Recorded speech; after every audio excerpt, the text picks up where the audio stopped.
Sarah Hull. I grew up in Byrdstown, Tennessee, and I remember coming to the Smithville Fiddlers Jamboree for the first time about a year after I started playing mandolin. I started playing when I was 8 years old, and the next year when I was 9, I came to the Jamboree, you know, a little gal just learning to play mandolin, didn't really have a whole lot of experience even playing on stage at that point, and let alone being on TV. I remember that was kind of like, oh wow, a lot of my family watched it back home.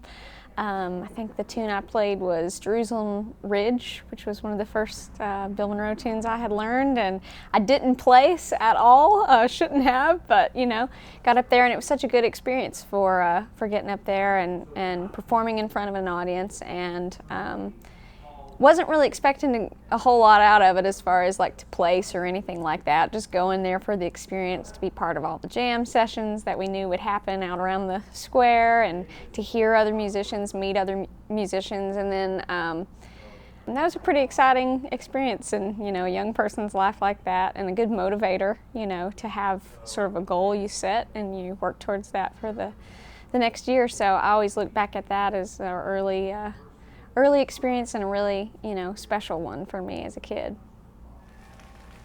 Well, having spent some of my earliest memories and times going to the Smithville Fiddlers Jamboree and thinking about what that meant to me, it's always really cool now as I get older to go back and watch when it's on television, to try to keep up with what young kids are competing in the contest these days. And I had the chance to go back for the first time in many years last year, and I met this fella right here, Giri Peters, who's an amazing young mandolin player, only 11 years old. And how many times have you been to Smithville? 2. 2 times. So he's been 2 times to Smithville, one being last year, and we're going to play a tune. What do you want to play, Gary? About Big Sayona. Let's do it. Okay.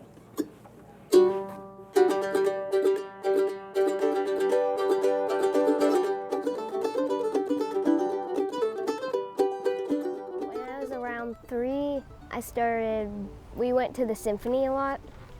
So there was this toy violin there that they always had, and I begged and pleaded for it, and they got it for me, and I started playing around, holding it up like I knew how to play it. I asked to get a real one, and they said, okay, sure, do you want to do, you know, what style? So I started with classical, and then when I was around 8.5 or 9, I started doing fiddle and bluegrass.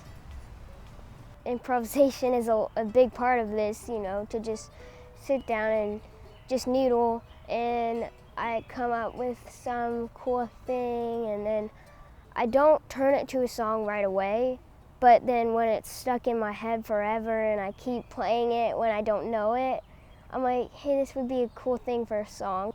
It's pretty easy. I mean, you just start noodling around, and really anything you do can be a song.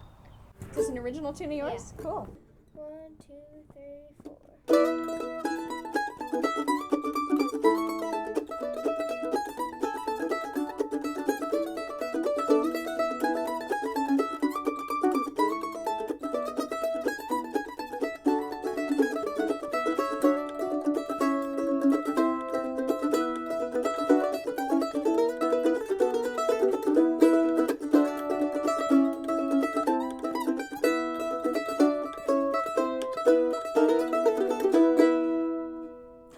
For more info on this show and to catch your favorite segments, visit our website, wcte.org/discover. Also, if you have any topic ideas, email them to discover@wcte.org. Thanks for joining us, and remember to get out there and discover the Upper Cumberland.